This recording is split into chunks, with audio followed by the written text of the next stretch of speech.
Police responded to a call Wednesday night about a fight that had broken out behind a house in the community of Ross Carrick.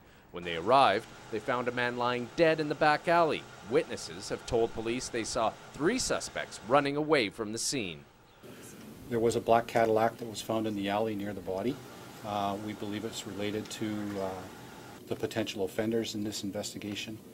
And that's why we do have that vehicle. We seized it, and we're in the process of executing a search warrant on it. We had an opportunity to speak to the family living in this house here. It's adjacent to the crime scene. Actually, the back alley is right there where the man was murdered. She said she was at work at about 11 o'clock last night when she received a call from her 2 children saying that something bad had happened. Of course, the family's upset. People are concerned. Police are still not giving a lot of information on what's happening to the neighborhood. But not everyone thinks this community is turning into a troubled neighborhood. Brian says he's never had any problems. I've been living in Ross Carrick for just under 30 years, Aaron. It's a very nice community. It's family orientated, lots of people bringing up their children. I don't think it's a real crime area at all. It's just happened that we've had a bad incident or 2, but it's a good neighborhood to be in and to live in and bring up your family. Calgary police are asking anybody with any information regarding this crime to give them a call at 1-800-262-TIPS. For SAIT News File, I'm Aaron Esler.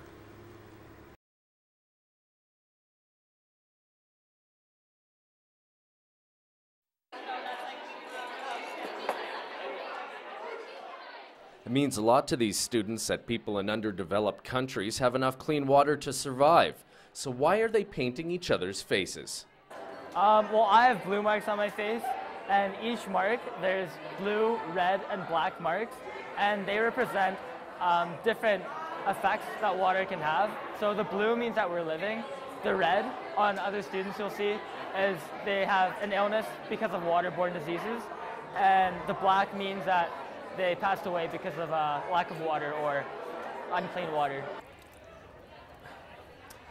I think we're all guilty of taking our water sources for granted here in Canada, but not the students at Bishop Grandin High School, as they've been working hard for the last 5 years with an organization to create awareness and raise money for people in third world countries. How many people don't have access to water, how many people get sick, how many people die every year from something that's perfectly preventable. The energy in the school was amazing. In fact, you'd be hard-pressed to find a student that wasn't extremely passionate about the cause.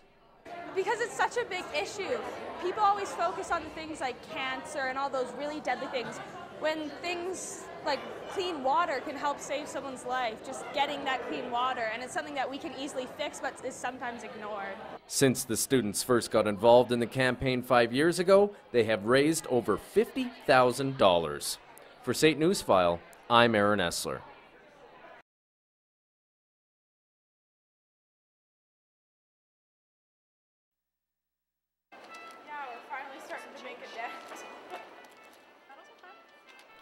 Daffodil Days is an annual event that happens every spring. The Canadian Cancer Society blankets shopping malls and office buildings with vibrant yellow flowers.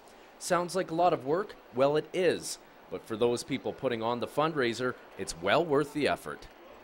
We hear the stories that people have, the connection to cancer and what their personal cancer story is. It really makes all the hard work that we put in and the extremely long hours all worth it in the end to hear their story and why they're committed to the cause. I know many people who have had cancer and who have passed away, close family or friends, so yeah, it kind of hits home. Yeah. It's the 49th year that these Canadian Cancer volunteers have been selling these fresh bunches of daffodils. Each year, these Good Samaritans lend their time to help fight the battle against cancer. This is a highlight of my year.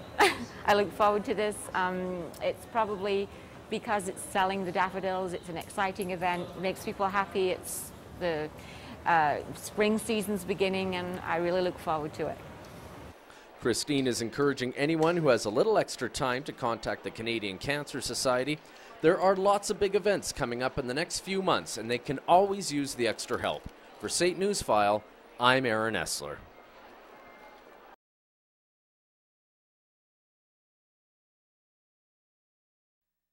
Ready? 1, 2, 3. There you go. The new parks have been popping up in the last few years after Parks Calgary received a big chunk of cash from an anonymous donor. More money from the federal government is making it possible to start 15 more projects. There are 1,500 playgrounds in Calgary. Several hundred don't comply with CSA safety guidelines, so the new playgrounds have been long overdue. Then the great thing is we meet with the community, we can go over the designs. Every park that we put in is different. We don't put any two parks the same. The suppliers get all the measurements, and we look at the demographics of each park area, and they'll also match colors for the community colors. Great process, and that way that we're giving kids totally different play experience at every park.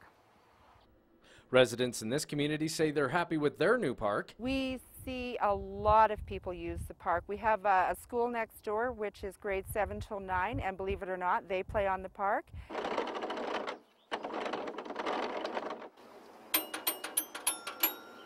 That might be the end of this little melody, but it's definitely not the end of new parks and playgrounds that are going to be built in Calgary. Of course, they're just waiting for more funding to come in. For SAIT News File, I'm Aaron Esler.